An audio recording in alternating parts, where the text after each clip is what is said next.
مطلب اس دنیا میں جو کچھ ہے، جتنا بھی مال اور دولت ہے وہ تمہیں دے دیا جائے اور اس سے ڈبل تم لے لو، اور آخرت میں فدیہ دے کر آخرت کے عذاب سے بچنا چاہو گے۔ یا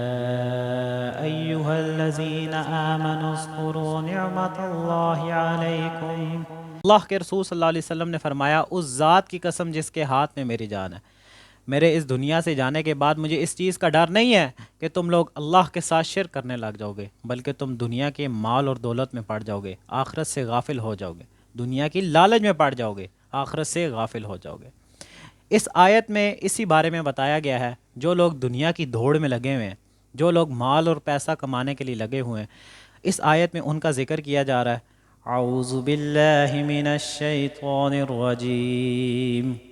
بسم اللہ الرحمن الرحیم، ان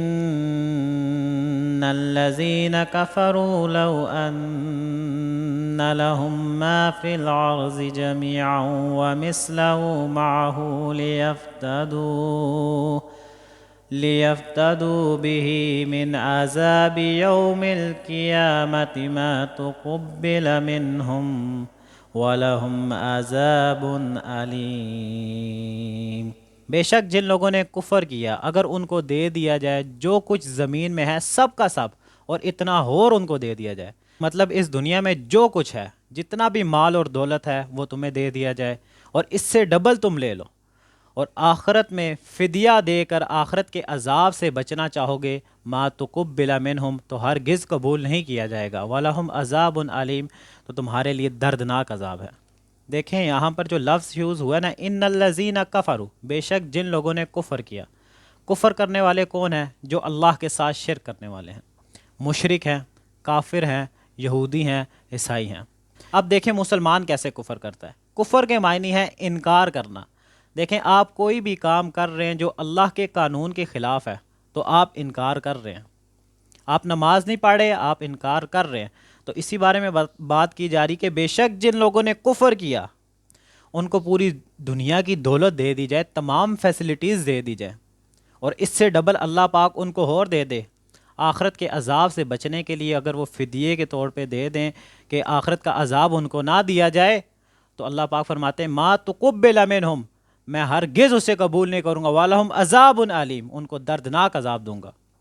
اب مسلمان بھی اس کے بیچ میں آ جاتے ہیں، جو اللہ کی باتوں کا انکار کر رہے ہیں، اللہ کی آیات کا انکار کر رہے ہیں، اللہ کے احکامات کا انکار کر رہے ہیں، اللہ کے قانون کا انکار کر رہے ہیں، مسلمان آ جاتے ہیں۔ یہودی، عیسائی، جو کرسچنز ہیں، جو مشرک ہیں، وہ تو آٹومیٹیکلی آ جاتے ہیں اس کے بیچ میں، جو شرک کر رہے ہیں اللہ کے ساتھ وہ آٹومیٹیکلی اس آیت کے بیچ میں آ جاتے ہیں۔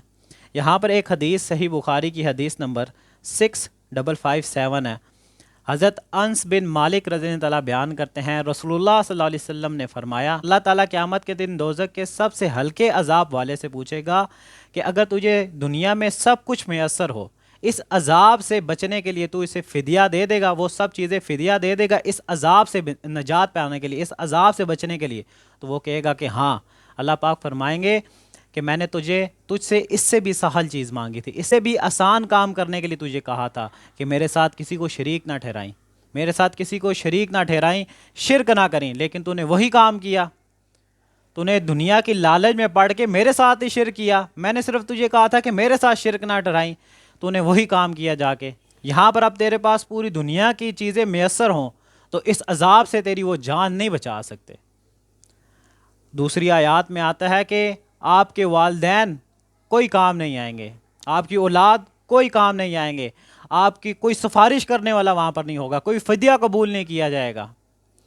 وہ عذاب بہت سخت ہے، وہاں پر کسی کی کوئی سفارش نہیں سنی جائے گی، کسی سے کوئی فدیہ نہیں لیا جائے گا۔ آج ہم نے تیاری کرنی۔ دیکھیں پیسہ کمانا بری چیز نہیں ہے، پیسہ کمائیں، آپ مال اور دولت کمائیں، لیکن اس مال اور دولت کی دوڑ کے بیچ میں آپ آخرت سے غافل ہو جائیں، اللہ کو بھلا دیں، تو یہاں پر آ کر جو ہے نا آپ نے بہت بڑی بلنڈر مسٹیک کی ہے کہ آپ نے آخرت کو بھلا دیا، نہ ختم ہونے والی زندگی کو آپ نے بھلا دیا ہے۔ ان 50-60 سال زندگی کے پیچھے آپ نے نہ ختم ہونے والی زندگی کو بھلا دیا۔ اس آخرت کی تیاری کریں، اس آخرت کی تیاری کریں، اللہ کے ساتھ اپنا تعلق مضبوط کریں، پھر اللہ پاک آپ کو راستہ دکھائیں گے کہ آپ نے کیسے چلنا ہے۔ اللہ پاک آپ کو بتائیں گے کہ آپ نے اپنے نفس کی خواہشات صرف پوری نہیں کرنی، جو مال اور دولت تمہیں دیا گیا وہ تمہارا نہیں ہے، اللہ کا دیا ہوا ہے، تو اس کو اللہ کے راستے میں بھی خرچ کرو۔